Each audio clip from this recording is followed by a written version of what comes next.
सत्याच्या वाटेवर चालणाऱ्या सुरुवातीला एकटेपण मिळतं, पण शेवटी विश्वाचा आदर मिळतो. लोकांच्या भीतीपोटी स्वतःचा प्रकाश कधीच विझवायचा नसतो. नमस्कार, मनातलं ओठावर या चॅनलमध्ये तुम्हा सर्वांचे खूप खूप स्वागत आहे.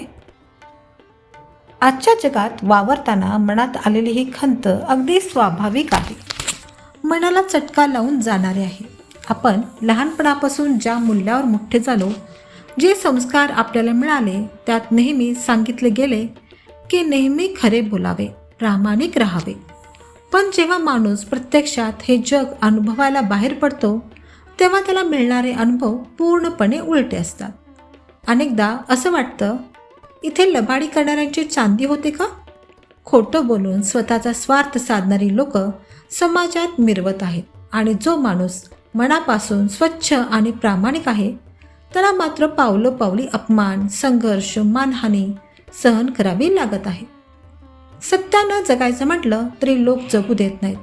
हे केवळ एक वाक्य नाही, तर आजच्या काळात प्रामाणिक राहण्याची मोठी किंमत मोजावी लागते.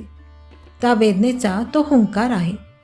आज आपण एका अशा विचित्र समाजात जगत आहोत, जिथे खोटेपणाचा डामडौल आणि मुखवटे जास्त विकले जातात. लोकांना गोड खोटे ऐकायची आणि बोलायची इतकी सवय झाली आहे की एखाद्याने समोर खरं वास्तव मांडलं तर ते कोणालाच पचत नाही.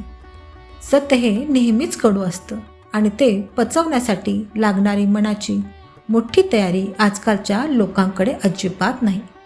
जेव्हा तुम्ही सत्याचा मार्ग निवडता, तेव्हा तुम्ही न कळत अनेकांच्या चुकीच्या गोष्टींना विरोध करत असता.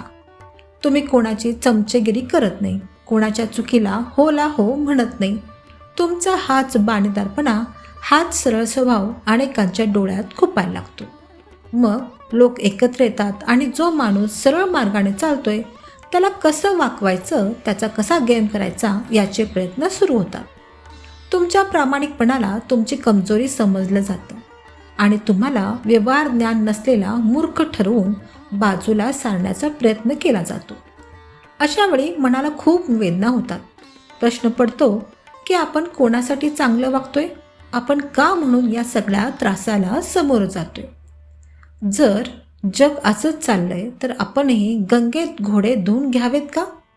आपणही तो खोड्याचा मुखवटा चढवावा का? पण शांत डोक्याने विचार केला तर लक्षात येईल, लोकांच्या वागण्याला घाबरून जर आपण आपला मार्ग बदलला तर आपण स्वतःच्या आत्म्याशी गद्दारी केल्यासारखे होईल ना. खोट्याच्या मार्गावर खोट्याच्या मार्गावर गर्दी खूप असते. तिथं तात्पुरती प्रसिद्धी, पैसा, मान सहज मिळून जाईल. पण त्या मार्गावर चालणाऱ्या माणसाला स्वतःच्या नजरेत नजर भिडवून जगता येत नाही. एक खोटं लपवण्यासाठी आयुष्यभर 1000 खोटं बोलावं लागतं. प्रत्येक क्षणाला पोलखोल होण्याची भीती मनात असते. याउलट सत्याच्या वाटेवर सुरुवातीला प्रचंड मनस्ताप होईल. जवळची म्हणवणारी माणसं दुरावतील. लोक पाठीमागे निंदा करतील. कदाचित काही काळासाठी आपण अगदी एकटे पडू. पण रात्री जेव्हा तुम्ही बेडवर झोपायला जाल, तेव्हा मिळणारी जी शांत झोप आहे, ती जगातल्या कोणत्याही गादीवर मिळत नाही. स्वतःच्या नजरेत ताठ राहण्याचा जो स्वाभिमान आहे, तो फक्त आणि फक्त सत्याने जगणाऱ्या माणसांच्याच नशिबी असतो. सत्य हे अगदी सूर्यासारखं असतं. सकाळी जेव्हा सूर्य उगवतो तेव्हा ढग त्याला झाकण्याचा प्रयत्न करतात. कधी कधी खूप मोठा अंधार ताटून येतो आणि वाटतं की आता सूर्य कधीच दिसणार नाही. मग ढग हे तात्पुरते असतात. सूर्याचा प्रकाश हा शाश्वत असतो. वेळ आली की सूर्य त्या ढगांना चिरून बाहेर येतोच. अगदी तसंच तुमच्या सत्यावर लोकांनी कितीही चिखलफेक केली, कितीही खोटे आरोप केले किंवा तुम्हाला दाबण्याचा प्रयत्न केला, तरी शेवटी सत्य उघडं होतं, आणि ते स्वयंप्रकाशी असतं. त्याला स्वतःला सिद्ध करण्यासाठी दुसऱ्याच्या प्रमाणपत्राची किंवा टाळ्यांची गरज नसते. लोकांचं काय? लोकांचा स्वभाव असा आहे की ते कोणाला सुखाने जगू देत नाही. तुम्ही खूप चांगले वागलात तरी लोक म्हणणार की यात काहीतरी याचं स्वार्थ असेल. तुम्ही वाईट वागलात तर लोक नावं ठेवणारच. अगदी देवाच्या अवतारांनाही या जगात सोडलं नाही. तिथं आपण तर सामान्य माणसं आहोत. मग ज्या लोकांची मत हवेच्या झोक्यासारखी बदलतात, त्या लोकांच्या समाधानासाठी आपण आपली आयुष्यभराची पुंजी, आपली तत्त्व, आपली नैतिकता का म्हणून गहाण ठेवायची? लोक आज आहेत, उद्या नाहीत, पण तुमचं चारित्र्य आणि तुमची पत कायम राहते. म्हणूनच जर तुमच्या मनात ही खंत आली असेल तर मनातून काढून टाका आणि स्वतःला आणखी मजबूत करा. वादळात जेव्हा दिवा जळत असतो तेव्हा त्याला विझण्यासाठी वारा सर्व शक्तीनिशी अंगावर येतो.